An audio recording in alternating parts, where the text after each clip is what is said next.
Guilherme Carey, o pai das missões modernas, 1761-1834. O menino Guilherme Carey era apaixonado pelo estudo da natureza. Enchia seu quarto de coleções de insetos, flores, pássaros, ovos, ninhos, etc. Certo dia, ao tentar alcançar um ninho de passarinhos, caiu de uma árvore alta. Ao experimentar a segunda vez, caiu novamente. Insistiu a terceira vez.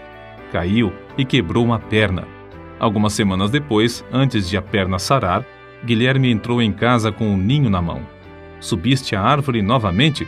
exclamou sua mãe. "Não pude evitar. Tinha de possuir um ninho, mamãe", respondeu o menino. Disse que Guilherme Carey, fundador das missões atuais, não era dotado de inteligência superior e nem de qualquer dom que deslumbrasse os homens. Entretanto, foi essa característica de persistir, com o espírito indômito e inconquistável, até completar tudo quanto iniciara, que fez o segredo do maravilhoso êxito da sua vida. Quando Deus o chamava a iniciar qualquer tarefa, permanecia firme, dia após dia, mês após mês, ano após ano, até acabá-la. Deixou o Senhor utilizar-se de sua vida não somente para evangelizar durante um período de 41 anos no estrangeiro, mas também para executar a façanha, por incrível que pareça, de traduzir as Sagradas Escrituras em mais de 30 línguas. O avô e o pai do pequeno Guilherme pertenciam à igreja anglicana e eram sucessivamente professor e sacristão da paróquia. Assim, o filho aprendeu o pouco que o pai podia ensinar-lhe. Mas não satisfeito com isso, Guilherme continuou seus estudos sem mestre. Aos 12 anos, adquiriu um exemplar do vocabulário latino, organizado por Ditch, o qual decorou. Aos 14 anos, iniciou a carreira como aprendiz de sapateiro. Na loja encontrou alguns livros, dos quais se aproveitou para estudar. Assim, iniciou o estudo do grego. Foi nesse tempo que chegou a reconhecer que era um pecador perdido e começou a examinar cuidadosamente as Escrituras. Não muito depois da sua conversão, com 18 anos de idade, pregou o seu primeiro sermão. Ao reconhecer que o batismo por imersão é bíblico e apostólico, deixou a denominação a que pertencia. Tomava emprestados livros para estudar e, apesar de viver em pobreza, adquiria alguns livros usados. Um de seus métodos para aumentar o conhecimento de outras línguas consistia em ler diariamente a Bíblia em latim, em grego e em hebraico.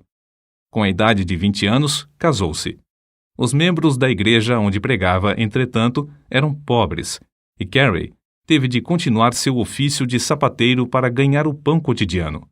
O fato de o Sr. Old, seu patrão, exibir na loja um par de sapatos fabricados por Guilherme como amostra, provava a habilidade do rapaz.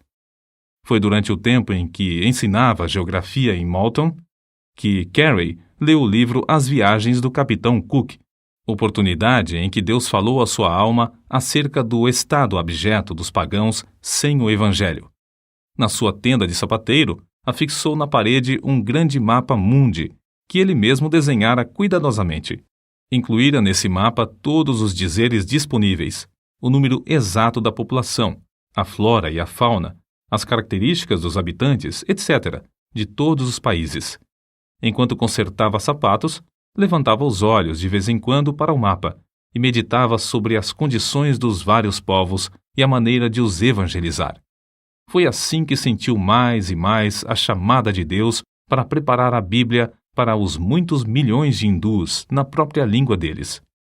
A denominação a que Guilherme pertencia, depois de aceitar o batismo por imersão, achava-se em grande decadência espiritual. Alguns ministros reconheceram a gravidade da situação e concordaram em passar 1 hora em oração na primeira segunda-feira de todos os meses, pedindo a Deus um grande avivamento. De fato, esperavam um despertamento, mas, como acontece muitas vezes, não pensaram na maneira que Deus lhes responderia. As igrejas de então não aceitavam a ideia, que consideravam absurda, de levar o evangelho aos pagãos. Certa vez, numa reunião do ministério, Carey levantou-se e sugeriu que ventilassem esse assunto, o dever dos crentes em promulgar o evangelho às nações pagãs. O venerável presidente da reunião, surpreendido, pôs-se em pé e gritou: Jovem, sente-se. Quando agradar a Deus converter os pagãos, Ele o fará sem o seu auxílio, nem o meu. Porém, o fogo continuou a arder na alma de Guilherme Carey. Durante os anos em que se seguiram, esforçou-se ininterruptamente, orando, escrevendo e falando sobre o tema que lhe fazia palpitar o coração: levar Cristo a todas as nações. Em maio de 1792, pregou seu memorável sermão sobre Isaías, capítulo 54, versículos 2 e 3. Amplia o lugar da tua tenda, e as cortinas das tuas habitações se estendam. Não o impeças, alonga as tuas cordas, e firma bem as tuas estacas, porque transbordarás à mão direita e à esquerda, e a tua posteridade possuirá as nações e fará que sejam habitadas as cidades assoladas. Discursou sobre a importância de esperar grandes coisas de Deus, e em seguida enfatizou a necessidade de tentar grandes coisas para Deus. O auditório sentiu-se culpado de negar o evangelho aos países pagãos, a ponto de levantar as vozes em choro. Foi então organizada a primeira sociedade missionária na história das igrejas de Cristo para a pregação da palavra de Deus entre os povos nunca evangelizados. Alguns, como Brainerd, Eliot e Schwartz, já tinham ido pregar em lugares distantes, mas sem que as igrejas se unissem para sustentá-los. Apesar de a sociedade missionária ter sido o resultado da persistência e esforços de Carey, ele mesmo não tomou parte na sua formação. O seguinte, porém, foi escrito acerca dele nesse tempo: Aí está Carey, de estatura pequena, humilde de espírito, quieto e constante. Tem transmitido o espírito missionário aos corações dos irmãos, e agora quer que saibam da sua prontidão em ir aonde quer que eles desejem, e está bem contente que formulem todos os planos. Nem mesmo com esta vitória foi fácil para Guilherme Carey concretizar o sonho de levar Cristo aos países que jaziam nas trevas. Dedicava o seu espírito indômito a alcançar o alvo que Deus lhe marcara. A igreja onde pregava não consentia que deixasse o pastorado. Somente quando recebeu a visita dos membros da sociedade é que o problema foi resolvido. No relatório da igreja consta o seguinte registro: apesar de concordar com ele, não achamos bom que nos deixe aquele a quem amamos mais que a nossa própria alma. Entretanto, o que mais sentiu foi quando a sua esposa recusou terminantemente deixar a Inglaterra com os filhos. Carey estava tão certo de que Deus o chamava para trabalhar na Índia que nem por isso vacilou. Havia outro problema que parecia insolúvel. Era proibida a entrada de qualquer missionário na Índia. Sob tais circunstâncias, era inútil pedir licença para entrar. Foi nessas condições que conseguiram embarcar, mas, infelizmente, o navio demorou algumas semanas para zarpar, e pouco antes de partir, os missionários receberam ordem para que desembarcassem. A sociedade missionária, apesar de tantos contratempos, continuou a confiar em Deus. Conseguiram granjear dinheiro e compraram passagem para a Índia em um navio dinamarquês. Uma vez mais, Carey rogou à sua querida esposa que o acompanhasse, mas ela ainda persistia na recusa. Nosso herói, ao despedir-se dela, disse: se eu possuísse o mundo inteiro, daria alegremente tudo pelo privilégio de levar-te e os nossos queridos filhos comigo, mas o sentido do meu dever sobrepuja todas as outras considerações. Não posso voltar para trás sem incorrer em culpa a minha alma. Porém, antes de o navio partir, um dos missionários foi à casa de Carey. Grande foi a surpresa e o regozijo de todos ao saberem que esse missionário conseguiu induzir a esposa de Carey a acompanhar o seu marido. Deus comoveu o coração do comandante do navio a levá-la em companhia dos filhos sem pagar passagem. Certamente, a viagem à vela não era tão cômoda como nos vapores modernos. Apesar dos temporais, Carey aproveitou-se do ensejo para estudar o Bengali e ajudar um dos missionários na obra de verter o livro de Gênesis para esta língua indiana. Guilherme Carey aprendeu suficiente o Bengali durante a viagem para conversar com o povo. Pouco depois de desembarcar, começou a pregar, e os ouvintes vinham para ouvir em número sempre crescente. Carey percebeu a necessidade imperiosa de o povo possuir a Bíblia na própria língua e, sem demora, entregou-se à tarefa de traduzi-la. A rapidez com que aprendeu as línguas da Índia é uma admiração para os maiores linguistas. Ninguém sabe quantas vezes o nosso herói se mostrou desanimadíssimo na Índia. A esposa não tinha interesse nos esforços de seu marido e enlouqueceu. A maior parte dos ingleses com quem Carey teve contato o tinham como louco. Durante quase 2 anos, nenhuma carta da Inglaterra lhe chegou às mãos. Muitas vezes faltava aos seus dinheiro e alimento. Para sustentar a família, o missionário tornou-se lavrador da terra, empregou-se em uma fábrica de anil. Durante mais de 30 anos, Carey foi professor de línguas orientais no colégio de Fort Williams.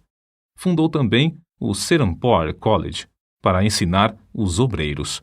Sob a sua direção, o colégio prosperou, preenchendo um grande vácuo na evangelização do país. Ao chegar à Índia, Carey continuou os estudos que começara quando menino. Não somente fundou a Sociedade de Agricultura e Horticultura, mas criou um dos melhores jardins botânicos do país, além de redigir e publicar o Hortus Bengalensis.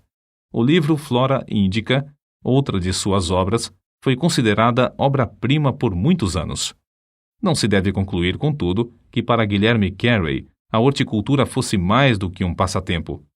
Dedicou-se também a ensinar nas escolas de crianças pobres, mas, acima de tudo, sempre lhe ardia no coração o desejo de se esforçar na obra de ganhar almas. Quando um de seus filhos começou a pregar, Carey escreveu: "Meu filho, Félix, respondeu à chamada para pregar o Evangelho." Anos depois, quando esse filho aceitou o cargo de embaixador da Grã-Bretanha no Sião, o pai, desapontado e angustiado, escreveu para um amigo: "Félix encolheu-se até tornar-se um embaixador." Durante o período de 41 anos que passou na Índia, não visitou a Inglaterra. Falava, embora com dificuldade, mais de 30 línguas indianas, dirigia a tradução das escrituras em todas elas, e foi apontado para o serviço árduo de tradutor oficial do governo. Escreveu várias gramáticas indianas e compilou notáveis dicionários dos idiomas bengali, marathi e sânscrito. O dicionário do idioma bengali consta de 3 volumes e inclui todas as palavras da língua, traçadas até a sua origem e definidas em todos os seus sentidos. Tudo isso era possível porque sempre economizava o tempo, segundo se deduz do que escreveu seu biógrafo. Desempenhava essas tarefas hercúleas sem pôr em risco a sua saúde, aplicando-se metódica e rigorosamente ao seu programa de trabalho, ano após ano. Divertia-se passando de uma tarefa para outra. Dizia que se perde mais tempo trabalhando inconstante e indolentemente do que nas interrupções de visitas. Observava, portanto, a norma de entrar sem vacilar na obra marcada e de não deixar coisa alguma desviar a sua atenção durante aquele período. O seguinte escrito, em que pede desculpas a um amigo pela demora em responder-lhe a carta, mostra como muitas das suas obras avançaram juntas. Levantei-me hoje às 6 da manhã, li um capítulo da Bíblia hebraica, passei o resto do tempo até às 7 em oração. Então, assisti ao culto doméstico em Bengali com os criados. Enquanto esperava o chá, li um pouco em persa, com um munshi que me esperava. Li também, antes de comer, uma porção das escrituras em hindustani. Logo depois de comer, sentei-me com um pundit que me esperava, para continuar a tradução do sânscrito para o Ramayana. Trabalhamos até às 10 horas, quando então fui ao colégio para ensinar até quase às 14 horas. Ao voltar para casa, li as provas da tradução de Jeremias em Bengali, só findando em tempo para jantar. Depois do jantar, traduzi, ajudado pelo pundit-chefe do colégio, a maior parte do capítulo 8 de Mateus em sânscrito. Nisto, fiquei ocupado até às 18 horas. Depois, assentei-me com um pundit de Telinga para traduzir do sânscrito para a língua dele. Às 7 da noite comecei a meditar sobre a mensagem para um sermão e preguei em inglês às 7h30. Cerca de 40 pessoas assistiram ao culto, entre as quais um juiz do Sadr Delwani Daulat. Depois do culto, o juiz contribuiu com 500 rúpias para a construção de um novo templo. Todos os que assistiram ao culto tinham saído às 21 horas. Sentei-me para traduzir o capítulo 11 de Ezequiel para o Bengali. Findei às 23 horas, e agora estou escrevendo esta carta. Depois, encerrei o dia com oração. Não há dia em que disponha de mais tempo do que isto, mas o programa varia. Com o avançar da idade, seus amigos insistiam em que diminuísse os esforços, mas a sua aversão à inatividade era tal que continuava trabalhando, mesmo quando a força física não acompanhava a necessária energia mental. Por fim, viu-se obrigado a ficar de cama, onde continuava a corrigir as provas das traduções. Finalmente, em 9 de junho de 1834, com a idade de 73 anos, Guilherme Carey dormiu em Cristo. A humildade era uma das características mais destacadas da sua vida. Conta-se que, no zênite da fama, ouviu certo oficial inglês perguntar cinicamente: "O grande Dr. Carey não era sapateiro?" Carey, ao ouvir casualmente a pergunta, respondeu: "Não, meu amigo, eu era apenas um remendão." Quando Guilherme Carey chegou à Índia, os ingleses negaram-lhe permissão para desembarcar. Ao morrer, porém, o governo mandou içar as bandeiras à meia haste em honra de um herói que fizera mais pela Índia do que todos os generais britânicos. Calcula-se que tenha traduzido a Bíblia para a terça parte dos habitantes do mundo. Assim escreveu um de seus sucessores, o missionário Wenger. Não sei como Carey não conseguiu fazer nem a quarta parte das suas traduções. Faz cerca de 20 anos, em 1855, que alguns missionários, ao apresentarem o Evangelho no Afeganistão, acharam que a única versão que esse povo entendia era o Pushto, feita em Serampore por Carey. O corpo de Guilherme Carey descansa, mas a sua obra continua a servir de bênção a uma grande parte do mundo.